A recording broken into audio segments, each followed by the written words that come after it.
Welcome to Married at First Sight NZ Episode 9. In today's episode, we witness the newest couple clashing heads in what could only be described as a toxic commitment ceremony.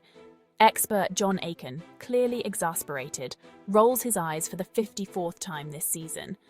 And it's not because Cara's on about how she isn't attracted to Mike. Again. Jessie kicks us off with a pre-commitment ceremony gathering and takes a moment to sit down with James. Reflecting on his recent comments, Jessie admits to calling his wife CJ loopy and delusional. It's just nasty, man. Last night was a full fight, he confesses to his fellow groom. We're fully expecting his next words to be an apology for offending all the delusional girls in New Zealand, but instead he doubles down. It wasn't nice, it wasn't pleasant, and I'm not keen to have that in my life, he declares. Well, you're lost, Jessie. An Instagram meme once said, with a bit of delusion, you can do anything in life. Which is exactly why we are on a tropical island, aka the heat pump set to 30 degrees, and not in freezing cold Auckland. Feeling jealous? We grab our beach bag and head on over to the honesty couch. Here, John gives everyone a big warm welcome. Our job is to show you where you're going wrong, he announces, setting the tone for what's sure to be an enlightening session. After telling us all they want to stay, it's on to Steph and Piripai, who last at least 3 minutes before breaking down in tears. We congratulate them for setting a new record for themselves and offer tissues to show we are good cop, while John and Joe Robertson play bad cop and ask what's going on. When we first got married, a few days afterwards, we had a bit of an argument and I ended up giving her space, but I don't think that was the right move, Piripi explains. I've just always struggled with feeling abandonment, and so to have our first argument and then to wake up without him there, it was tough, Steph says, wiping away her tears. Both Steph and Piripi decide to stay, and it's on to Mike and Cara. Joe makes small talk with the couple about their week and who gets to answer every single question. Cara! Just kidding, Mike has the talking stick. Our bride looks like she is about to explode. Her eyes say help and her social media bio reads #let Cara speak. We offer her a trip to Delusionland with us, where her TV marriage experience is more like James and Sam's and less like a story to tell the girls over many, many drinks. We take a quick nap, while Cara tells the experts she isn't attracted to Mike, before John wakes us up by waving the smell of drama under our noses. Next up is Jessie and CJ, who are still fighting about a toothbrush. We wonder if John and Joe should sub out for a dentist. We had our first tiff with me going to buy a toothbrush, and she just thought it was quite strange and kept saying, I just find this really strange that you want to go buy a toothbrush, Jessie explains.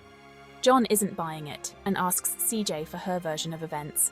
All of a sudden it was like, I need to go buy a toothbrush, I need to go brush my teeth, and I was like, okay, sweet. So then went and got one, and I was like, well, do you want to brush your teeth? Then, and he was like, I want to go back. I was like, well, you've got an electric toothbrush at the hotel. CJ almost breaks down in tears, recalling Brushgate. Jessie, explain this, why did you need a toothbrush? John asks. It was a really passing comment of just being like S*** to my teeth are furry and I need to buy a toothbrush, so I bought the toothbrush and that was it. There was nothing else to it, he explains. Joe cracks up laughing.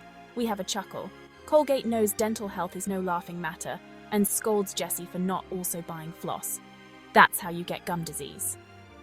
We endure another retelling of Brushgate until CJ begins crying, telling the experts that the morning after Jessie brushed his teeth, he said, if you were on a Hinge dating app right now, I wouldn't want to continue this dating thing. That's really hurt me, she adds.